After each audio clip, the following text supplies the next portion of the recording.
Eu acho que, assim, ao longo do tempo, eu tenho visto que a nossa companhia, até calcada por valores, temos sempre trabalhado nesse aspecto de como aproveitar isso como uma oportunidade que também o cliente consiga perceber como valor. Porque não adianta querer vender algo, por melhor que seja, se não existe uma demanda. Mas, felizmente, existe uma demanda mundial. A Europa tem liderado há muito mais tempo essas iniciativas, o que dá até combustível para que uma empresa global consiga implementar isso no mundo inteiro. A legislação de resíduos sólidos já foi explorado bastante. O único ponto que queria colocar, que demorou 20 anos, não porque a gente somente é lento, demorou 20 anos porque era difícil atribuir responsabilidades. E de quem é responsabilidade? Não adianta, quando o barco está furado, todo mundo vai afundar. Agora, sendo você governo, sendo você empresa, cliente, consumidor, não tem. O mundo está aí, questão de mudanças climáticas está acontecendo, e se não tiver um espaço para a gente viver, não importa se eu sou uma pessoa física, um consumidor, ou sou gerente ou diretor de uma empresa. O mundo vai ser ruim para ambos. Então, acho que essa atribuição de responsabilidade é importante e cada um tem que fazer o que sabe melhor. O governo pode promover através de incentivos. Até estava comentando com um colega que nós nunca conseguimos atuar no Brasil com... muitos hoje têm notebooks, PCs de marcas de mercado famoso, mas isso não era uma verdade há alguns anos atrás, onde 70% era dominado por mercado cinza. Se não fosse medida provisória do bem, facilitando a competitividade no Brasil, nós não tornaríamos, inclusive, Brasil terceiro maior mercado de PCs e notebooks do mundo. Então, incentivos governamentais são fundamentais. Conscientização, educação ambiental, fundamental. Participação de ONGs, centros de estudos, fundamental. A empresa, quem produz os produtos, criando mecanismos de desenvolvimento sustentável, fundamental. Todo mundo agindo em parceria, eu acho que a gente vai ter uma solução boa. Retorno sobre investimento. Custo. Quando você desembolsa, você tem o custo. É muito fácil você mensurar isso. Retorno é difícil. Eu até faço uma analogia, falo que retorno sobre investimento, às vezes, é como acreditar em Deus. Se você acredita na sua existência, você pode dar N razões e motivos que ele existe. Quando você não acredita, também tem N razões e motivos que ele não existe. Então, quando você tem propensão, que sabe que a coisa certa traz vantagens competitivas, você tem uma propensão a tomar a atitude certa. Quando você não tem essa propensão, por mais que eu fale que isso vai aumentar market share, isso vai aumentar a demanda de mercado, ou isso vai gerar um valor agregado, não vai funcionar, porque não é crente. Então, é importante existir essa crença intrínseca dentro das organizações que estimule, fomente essas iniciativas.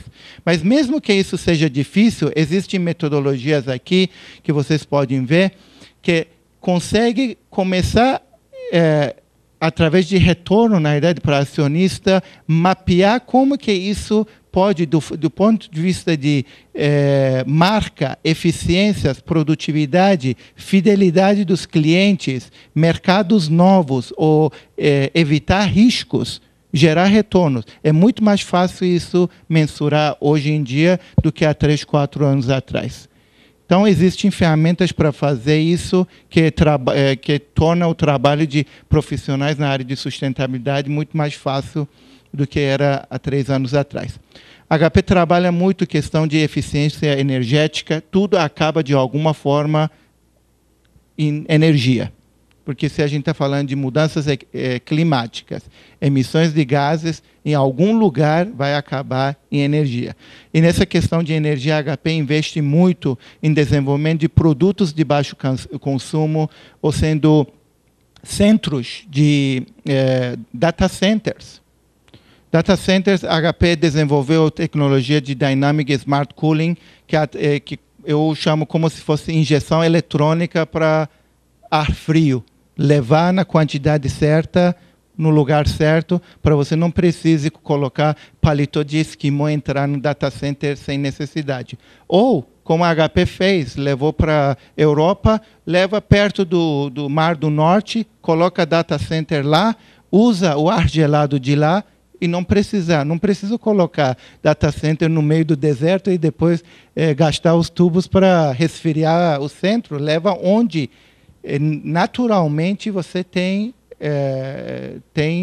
recursos disponíveis. Isso é outra estratégia que a HP tem tomando, tanto em uso racional dos recursos onde estão melhor disponíveis, como tecnologia de Dynamic Smart Cooling, se você for um cliente dos Emirados Árabes que precisa estar lá de qualquer forma.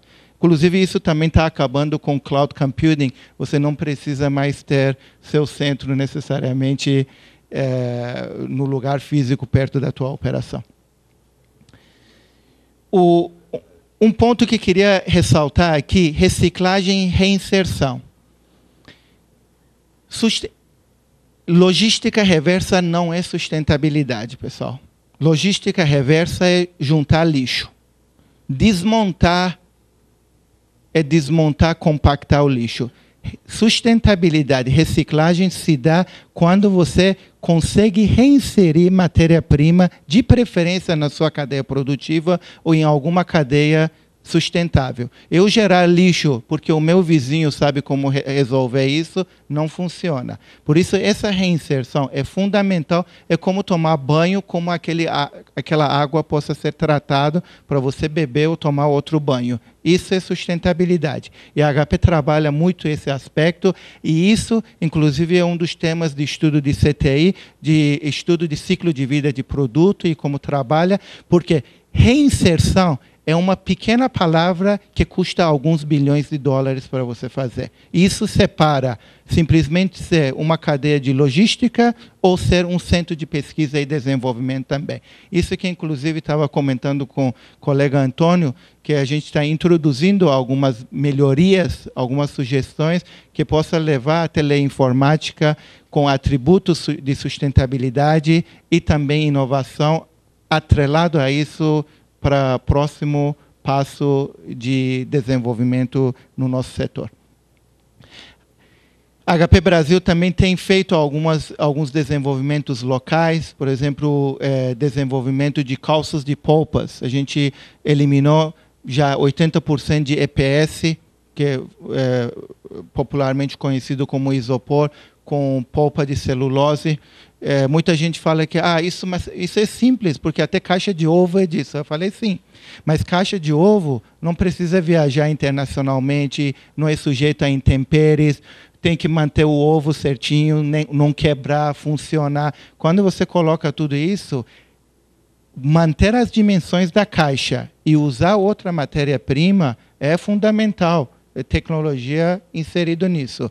Um produto, antigamente, em relação à embalagem, era 1 para 2,5, quer dizer, um volume de produto em 2,5 de embalagem. Era muito simples proteger o produto. Agora está 1 para 1,2. Por isso, 90% dessa sala, quando compra um produto, tira da caixa, impossível de reembalar de novo, certo? Você se livra da caixa, não entra de novo.